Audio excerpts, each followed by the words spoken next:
Hello students, तो आज की इस वीडियो में आज मैं कक्षा 10वीं वाले विद्यार्थियों को प्रश्नावली 4 के प्रश्नों को बताने वाला हूँ। तो चलो देख लेते हैं प्रश्नावली 4 के प्रश्नों को। तो देखो, पहला प्रश्न क्या है? x वर्ग माइनस 4x प्लस 2 बराबर 0। ठीक है, और इसमें ज्ञात क्या करना है? विविक्तिकार ज्ञात करना है। विविक्तिकार या फिर विभेदक दोनों एक ही है। प्रश्न में तो विभेदक कहा गया है, इसी को दूसरे नाम से और जाना जाता है, विविक्तिकार के नाम से जाना जाता है। तो ये जो दोनों नाम है दोनों सेम है, अलग मत समझना। ठीक है, दोनों सेम इसलिए कह रहा हूं क्योंकि दोनों में एक ही चीज याद करना है, और ये विवेकतक और विवेकीकर का एक सूत्र होता है, जिसे हम कहते हैं b का वर्ग माइनस 4ac। ठीक है, तो विभेदक ज्ञात करने के लिए कहेगा तो आपको इस सूत्र का उपयोग करना है, विवेकीकर ज्ञात करने के लिए कहेगा तो भी इसी सूत्र का उपयोग करना है। ठीक है, तो चलो अब प्रश्न को हल करते हैं। तो देखो, x का वर्ग माइनस 4x प्लस 2 बराबर 0। ठीक है, इसको हल करें, हल यही से स्टार्ट हो रहा है। तो सबसे पहले हमें क्या चाहिए? ए बी और सी का मान चाहिए। तो देखो क्या लिखोगे हल जब करोगे, दिए गए समीकरण क्या ये है? एक्स का वर्ग माइनस 4x प्लस 2 का तुलना मानक वर्ग समीकरण ए एक्स का वर्ग प्लस बी एक्स प्लस सी से करने पर। यहाँ पे मैं 1 क्यों नहीं डाल रहा हूँ? ठीक है, A1 B1 C1 क्यों नहीं डाल रहा हूँ? क्योंकि यहाँ पे ये समीकरण एक है। ठीक है, तो कई लोग ऐसे प्रश्नों में कंफ्यूज हो जाते हैं और फिर A1 B1 C1 लिख देते हैं ना। तो लिखने की जरूरत नहीं है, जब समीकरण एक है तो A1 B1 C1 लिखने की जरूरत नहीं है। अगर दो समीकरण होता तो तब मैं क्या करता? दो समीकरण होने पर ही मैं यहाँ पे A1 A2 A1 B1 C1 लिखता, फिर दूसरा समीकरण के लिए A2 B2 और C2। ठीक है, तो ये जो समीकरण इसकी तुलना मानक वर्ग समीकरण से करने पर, तो यहाँ पे A1 नहीं, A का मान कितना आएगा? A का मान देखो, यहाँ पे x है, यहाँ भी x है, दोनों कट गया तो बचा क्या? यहाँ पे कुछ नहीं, मतलब एक तो रहेगा ही रहेगा इसके साथ। यहाँ पे x है, यहाँ भी x है, ये भी कट जाएगा, तो यहाँ पे बचा क्या? b, और यहाँ पे -4, फिर c बराबर डायरेक्ट 2। देखो एक चीज ध्यान देना, ठीक है, x के वर्ग की तुलना x के वर्ग के साथ हो रहा है, x के एक घात की तुलना एक घात के साथ हुआ है, और जिसमें कोई x नहीं दिया उसकी तुलना बिना x वाले के साथ हुआ है। तो यही जो है ये आपको समझना है। ठीक है, यहाँ पे मैंने इसे क्लियर कर दिया। चलो अब विभेदक का सूत्र लगा देते हैं, या फिर आप उसे कह सकते हो विविक्तिकार। ठीक है, विभेदक बराबर यही याद करना है, विभेदक b का वर्ग माइनस 4ac। ठीक है, और ये निकला कहां से है? ये सूत्र विधि से निकला, आगे मैं बताऊंगा सूत्र विधि, है ना। तो एक प्रश्न मैंने सूत्र विधि से हल करके आप लोगों को दिखाया था, तो उसी सूत्र विधि से ये जो है ये निकला है। तो चलो आगे देखो, b का वर्ग माइनस 4ac, b का वर्ग मान कितना है? -4, तो इसका वर्ग कर दो, फिर 4 गुणित 1 है 1, और c का मान 2। जब इसे आगे हल करेंगे, देखो ये क्या है? -4 मतलब 4 का वर्ग दिया है, तो -4 का वर्ग मतलब 2 बार -4 का गुणा होगा, इस तरीके से -4 का गुणा। फिर यहाँ पे देखो इन तीनों को गुणा कर लो, 2 एकम 2, ठीक है, तो 2 हो जाएगा, 2 एकम 2, और ये 2 चौके कितना होगा? 8 आ गया। आगे जब इसे हल करेंगे तो देखो, ये माइनस और माइनस दोनों गुणा में है, गुणा में माइनस में क्या हो जाएगा? प्लस, तो 4 चौक कितना हो गया? 16, फिर 8 को घटा देंगे तो कितना आ जाएगा? 8 को घटाएंगे तो 8 आ जाएगा। ठीक है, तो ये आपके प्रश्न का उत्तर है। इसमें विभेदक पूछा था, विभेदक का मान कितना आया? 8 आया। ठीक है, अब दूसरा प्रश्न हल करते हैं, यहीं पे सेकेंड प्रश्न को हल कर लेते हैं। तो दूसरा प्रश्न क्या है? इसको मिटाओ, ये दिया हुआ है x माइनस 1 2x माइनस 1 बराबर 0। ठीक है, सबसे पहले क्या करना पड़ेगा? देखो ये वर्ग के रूप में नहीं, x के वर्ग के रूप में, तो पहले इन दोनों का गुणा करना है। ठीक है, तो गुणनफल करते हैं, गुणनफल निकालते हैं। तो चलो बगल में मैं इसको कर लेता हूँ। ठीक है, तो ये 2 इसको गुणा करेगा, तो ये हो जाएगा 2x का वर्ग हो जाएगा, फिर ये 2 -1 को भी गुणा करेगा तो 2x, फिर -1 x को गुणा करेगा, और फिर माइनस और माइनस एक गुणा होके क्या हो जाएगा? +1 हो जाएगा। आगे जब इसे और हल करते हैं तो ये आ जाएगा, नीचे में कर लेते हैं यहाँ पे। ठीक है, तो ये हो जाएगा 2x का वर्ग, ये दोनों जुड़ जाएगा, दोनों माइनस में, तो 3x हो जाएगा, और +1, इतना मान प्राप्त हुआ ना। अब यहाँ पे भी मिटा देते हैं, यहाँ पे क्या रखेंगे? देखो यहाँ पे x का वर्ग एक्स का एक घात और ये पूरा आगे है ना, तो यहाँ पे अब ये वाला जो मान है यहाँ पे रख देंगे, 2x का वर्ग माइनस 3x प्लस 1। ठीक, अब इसकी तुलना किससे करेंगे, a x का वर्ग प्लस bx प्लस c से करने पर। अब यहाँ पे देखो x वर्ग वाले को x वर्ग के साथ करोगे तो कटाने के बाद देखो क्या बचा, a और 2 है ना, तो a 2 लिख देते हैं, b और x और यहाँ पे 3 और x है, तो यहाँ पे कितना आ जाएगा, -3 आ जाएगा। फिर c के जगह पे 1 रखेंगे। ठीक है, इस तरीके से विभेदक का सूत्र यही रहेगा, बस मानों को क्या करेंगे, बदलेंगे दूसरे प्रश्न में।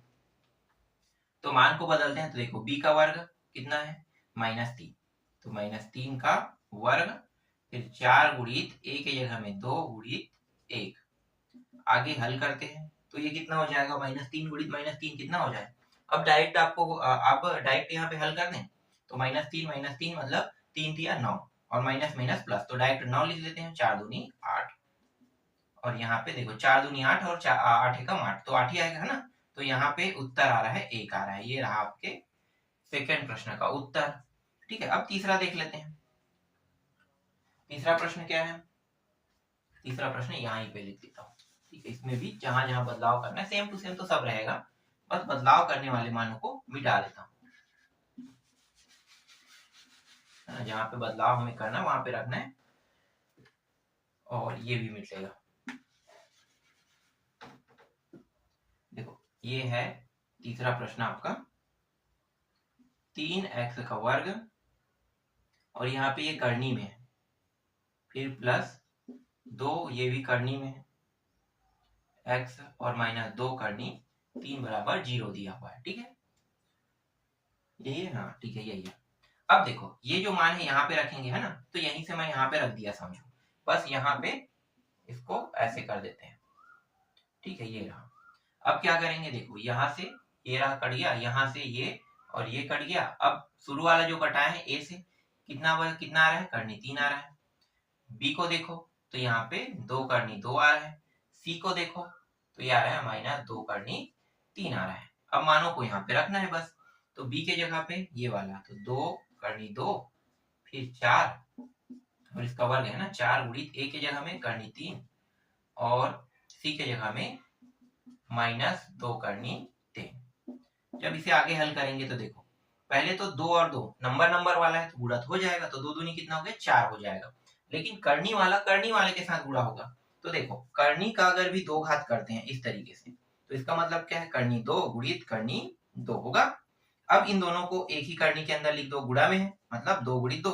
अब देखो 2 गुणित 2 मतलब ये क्या कर रहा है, जोड़ा बना रहा है, तो इस जोड़े से कितना बाहर निकल सकता है, 2, तो 2 बाहर आ गया, तो ये रहा 2 भी यहाँ पे इस तरीके से आ जाएगा। देखो पहले हमने क्या किया, इसका वर्ग कर दिया, तो 2 दूनी कितना हुआ, 4। अब करनी का वर्ग कर रहे हैं, तो करनी का वर्ग कितना आया, इस तरीके से हल करते हैं तो 2 आ रहा है।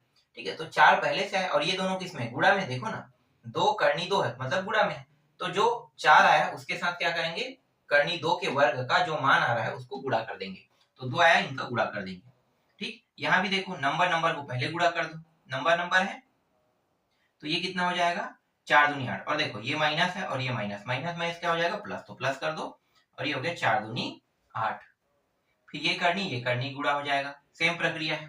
अब 2 के जगह में यहाँ पे 3 रख देंगे, तो क्या बाहर निकलेगा, 3 है ना, तो 3 आ जाएगा, तो 3 का इसके साथ गुणा कर दो, तो ये हो गया 4 दूनी 8 और 8 या 24, ये 8 और ये कितना, 24 को गुणा करेंगे 32, तो ये रहा आपके अगले प्रश्न का उत्तर। तो 3 प्रश्न मैंने लगातार बता दिया, अब बचा है 2 प्रश्न, 2 प्रश्न आप लोग खुद हल करना। ठीक है, क्योंकि सारे प्रश्न सेम टू सेम बनने वाले हैं, तो और बताने की जरूरत नहीं है, जितना हो सके उतना मैंने आप लोगों को बारीकी से बता दिया है। आशा करता हूँ कि जो मैं बता रहा हूँ समझ में आ रहा होगा। बहुत ही सरल प्रश्न है, बस आपको समझना है और अच्छे से देखना है। ठीक है, समझा तो मैं रहा हूँ, बस आपको अच्छे से देखना है, आपको खुद ही समझ में आ जाएगा। अब देखो अगला प्रश्न, ये पूरा मिटा देते हैं। ठीक है, अगला क्या पूछा है, दूसरा प्रश्न में निम्न वर्ग समीकरण के मूलों की प्रकृति ज्ञात करना। यहाँ भी एक समीकरण दिया रहेगा, चलो ये भी सेम हल होगा, बस थोड़ा सा हमें कुछ अलग बताना है, बाकी बनाने के तरीके तो पूरा सेम टू सेम है। तो देखो क्या है समीकरण, x के वर्ग -4x + 4 इस तरीके से दिया हुआ है और इसके बराबर में 0 है। तो यहाँ पे क्या करेंगे, x वर्ग -4x + 4 ये लिखेंगे।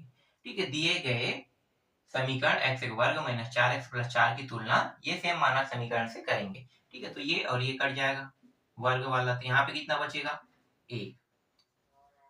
ये x और ये x कट गया। ठीक है, तो कितना बच रहा है यहाँ पे -4 और इसको भी उठा लो c और बचा क्या, ये 4, ये 4 आ गया। अब विभेदक का ही समीकरण सूत्र हमें यहाँ पे लगाना है, विभेदक का हो या विभक्ति का, दोनों एक ही है, अलग नहीं है, तो इसके सूत्र को लगाना है। तो यहीं पे क्या करेंगे, मान को ज्ञात करेंगे। हाँ, और इसमें याद रखना क्या कह रहा है, मूलों की प्रकृति बताना है। अभी विभेदक तो ज्ञात करेंगे, लेकिन विभेदक ज्ञात करने के बाद मूल्य की प्रकृति बताना है। ठीक है, तो विभेदक पहले ज्ञात कर लेते हैं। तो देखो b का वर्ग मतलब -4 का वर्ग, फिर 4 गुणित ये हो गया a का गए जगह में 1 और c के जगह में 4, ये हो गया 4 चौक 16। ठीक है, माइनस माइनस क्या हो जाएगा प्लस, और 4 गुणित 4 कितना होगा 16, फिर ये दोनों 4 चौक 16, कितना आ गया 0। ठीक है, 0 आ गया। तो ये विभेदक अभी प्राप्त हुआ है हमें। अब मूलों की प्रकृति बताते हैं, एक किसमें प्राप्त हुआ है, 0 है ना। तो यहाँ पे लिखो विभेदक 0 प्राप्त हुआ है, इसलिए ये जो मान है, इसलिए यह समीकरण वास्तविक एवं समान होंगे। ठीक है, बस यही चीज आपको बताना है, यही आपके प्रश्न का अंतिम लाइन है। मूलों की प्रकृति कह रहा है, तो जो ये विभेदक प्राप्त हुआ है ये डिसाइड करेगा कि मूलों की प्रकृति कैसा है। मूलों की प्रकृति कैसा है कैसे पता चलेगा, अगर 0 प्राप्त होता है तो वो वास्तविक होंगे, ये जो समीकरण है ये वास्तविक है और समान भी होंगे। ठीक है, अब यहीं पे थोड़ा सा मैं आपको बता देता हूं, अगर इसे प्लस में कर देते हैं, प्लस जैसे प्लस में मान 1 से लेके 2 3 4 5 कोई भी मान हो, जैसे कि यहाँ पे मैंने एक उदाहरण के लिए 21 को उठा दिया ना, तो 21 को मैं यहाँ पे ले रहा हूँ। तो ये जो 21 है ये क्या बताना चाह रहा है कि मूलों की प्रकृति प्लस में आने की वजह से ये वास्तविक रहेंगे, है ना, वास्तविक। लेकिन मान 0 नहीं आया, इसलिए ये असमान हो जाएगा। ठीक, अगर इसी को मैं माइनस में ले लेता हूँ, जैसे कि -1 ले लेता हूँ, अब -1 से -2 -3 कोई भी अंक ले सकते हैं ना, तो अगर ये माइनस में आता है विभेदक का मान, तब मूलों की प्रकृति क्या होगा, मूलों की प्रकृति वास्तविक से काल्पनिक हो जाएगा। क्या हो जाएगा, काल्पनिक, एवं ये जो रहेगा ये असमान रहेगा। असमान क्यों आ रहा है, क्योंकि ये 0 नहीं आ रहा है, 0 नहीं आ रहा है इसलिए असमान आ रहा है। ठीक, तो ये जो 0 प्राप्त हुआ है तब आपको क्या लिखना है, ये लिखना है, इसलिए यह समीकरण वास्तविक एवं क्या होगा, समान होगा। समझ में आ गया, समान होंगे। अगर ये मान प्लस में आ रहा है तब क्या लिखोगे, प्लस में आ रहा है तो वास्तविक तो लोगे क्योंकि ये प्लस में है। प्लस ये बता रहा है अगर विभेदक का मान कोई भी मान है और प्लस में आ रहा है तो वास्तविक है, ये बता रहा है, लेकिन 0 नहीं आ रहा है इसलिए ये असमान हो जाएगा। समझ में आ गया, 0 अगर विभेदक का मान नहीं आता है तो आपको पीछे वाला लाइन में असमान लिखना है, माइनस में भी आएगा तो भी असमान लिखना है। ठीक है, 0 आने पर ही बस समान लिखना है। ठीक, अब वास्तविक को देखो, वास्तविक कब लिखना है, जब 0 या प्लस में माना है तब वास्तविक लिखना है। ठीक, और काल्पनिक कब लिखना है, जब माइनस में मान प्राप्त हो, सिर्फ माइनस में, तभी काल्पनिक लिखना है। ठीक है, ये समझ में आ गया पहला प्रश्न। चलो और प्रश्न देख लेते हैं, यहाँ पे इसे मिटा देते हैं। ठीक है, ये अच्छे से क्लियर करने के लिए एक दो प्रश्न और देख लो। 2x का वर्ग प्लस 2x प्लस 2। ठीक है, यहीं से डायरेक्ट मैं कटा देता हूँ, ये वाला लाइन मैं यहाँ पे हटा देता हूँ। ठीक है, यहाँ पे हर बार रख लेना क्योंकि प्रश्न मैं लिख रहा हूँ, तो यहीं से कटा देते हैं। देखो ये कट गया, ये और x कट गया। ठीक है, a की जगह में कितना आएगा, यहाँ पे 2, b की जगह में कितना आएगा, यहाँ भी 2, c की जगह में कितना आएगा, c की जगह भी 2, सभी में 2 है ना, हाँ ठीक है 2 है, तो 2 2 आ गया। अब इसको मिटा दो, अभी पता चल जाएगा ये काल्पनिक है कि वास्तविक है, या समान है या असमान है। तो b का वर्ग मतलब 4, सीधा मैं लिख रहा हूँ ना। देखो 2 का वर्ग, चलो सीधा नहीं लिखते हैं, आप लोगों को थोड़ा सा कंफ्यूजन हो सकता है ना। 4 गुणित a के जगह 2 और c के जगह में भी 2, तो ये 4 आ गया। अब ये हो गया 4 दूनी 8, 8 दूनी 16, 16 घटा दो, कितना आएगा भाई घटाने पर 12 आएगा ना, -12 आ रहा है। तो -12 यहाँ पे अब बताओ माइनस में ये मान प्राप्त हुआ है तो ये क्या होगा, देखो विभेदक का मान कितना हुआ, का मान शून्य, विभेदक ऋणात्मक प्राप्त हो रहा है ना, यहाँ पे इसको ऋणात्मक कर दो,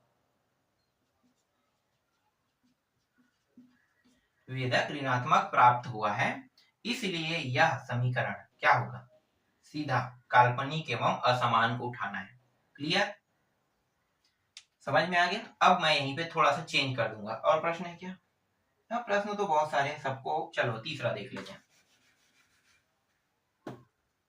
3x का वर्ग -2 करनी 6 x + 2 = 0, इसको हल करते हैं। तो देखो यहाँ पे a b c के मान को, ठीक है, x आप लोग कटा लेना, जो बचा डायरेक्ट मैं लिख लेता 3, यहाँ पे -2 करनी 6 और इसके जगह में 2, इसको मिटा देते हैं। तो देखो ये हो गया ये वाला है ना, तो ये हो गया -2 करनी 6, इसका वर्ग, फिर 4 गुणित 3 गुणित 2, हल करते हैं आगे। तो देखो ये माइनस माइनस है, प्लस हो जाएगा क्योंकि वर्ग में है, तो 4 आ जाएगा। और आपको पता है कि 2 बार करनी में अगर वर्ग करते हैं तो 6 आएगा, तो ये 6 हो गया। फिर 4 तिया 12, 12 दूनी 24, तो देखो 6 चौक 24 है ना, और यहाँ भी 24, कितना प्राप्त हुआ 0, ठीक है, 0 प्राप्त हो रहा है। तो क्या लिखना है यहाँ पे, विभेदक शून्य है, शून्य प्राप्त हुआ है, इसलिए यह समीकरण वास्तविक एवं समान होंगे। क्लियर। अब और प्रश्न बताने की जरूरत तो नहीं है, इसमें जितने भी प्रश्न है अब उनको बना के देख लेना, ठीक है। मैंने पूरा टॉपिक क्लियर कर दिया है। क्लियर क्या कर दिया है कि अगर उत्तर +1 आ रहा है तब आपको क्या लिखना है, ठीक है, उत्तर +1 आ रहा है और प्लस में और भी मान है ना, जैसे 2 3 4 5 6 इस तरीके से, ठीक है। प्लस तो कभी दिखता नहीं है लेकिन प्लस इसी तरीके से रहता है, समझो, है ना। तो ये प्लस में आ रहा है, तो प्लस में आ रहा है, इसका मतलब क्या है, इसका मतलब ये है जब पॉइंट लिखोगे तो यहाँ पे शून्य की जगह में धनात्मक लिखना है आपको, क्या लिखना है, विभेदक धनात्मक प्राप्त है, शून्य आएगा तभी शून्य लिखना है, और ऋणात्मक में जैसे मान प्राप्त है ऋणात्मक लिखना है ना, और धनात्मक है संख्या तो धनात्मक, विभेदक धनात्मक प्राप्त हुआ है, इसलिए यह समीकरण, देखो धनात्मक होने के कारण क्या हो जाएगा, ये वास्तविक होगा, लेकिन वास्तविक के साथ क्या प्राप्त होगा, असमान। असमान क्यों हो रहा है, क्योंकि ये जो मान है वो 0 नहीं है, तो 0 अगर नहीं प्राप्त होता है तो वो असमान ही रहेगा, ठीक है। अब माइनस में अगर प्राप्त हुआ, यहाँ पे मैं एक ग्राफ के माध्यम मतलब स्केल के माध्यम से बता रहा हूँ, जैसे कि ये -1 -2 -3 कोई भी नंबर हो सकता है माइनस में, तब आपको क्या लिखना है, काल्पनिक, काल्पनिक, ठीक है। और 0 प्राप्त नहीं हुआ इसलिए असमान, समझ में आ गया। तो देखो माइनस का भी प्लस का भी मैंने बता दिया, और 0 प्राप्त होता है, और यहाँ पे अगर माइनस में आता है तो इसको क्या रखना है, ऋणात्मक प्राप्त हुआ है, इसलिए यह समीकरण काल्पनिक एवं असमान होगा। और शून्य प्राप्त होता है तो आपको पता है शून्य में वास्तविक एवं समान दोनों प्राप्त होते हैं। तो इस तरीके से प्रश्नावली 4 के 1 और 2 प्रश्नों को मैंने बता दिया, बाकी बचे हुए प्रश्नों को मैं नेक्स्ट वीडियो में आपको जल्दी बता दूंगा।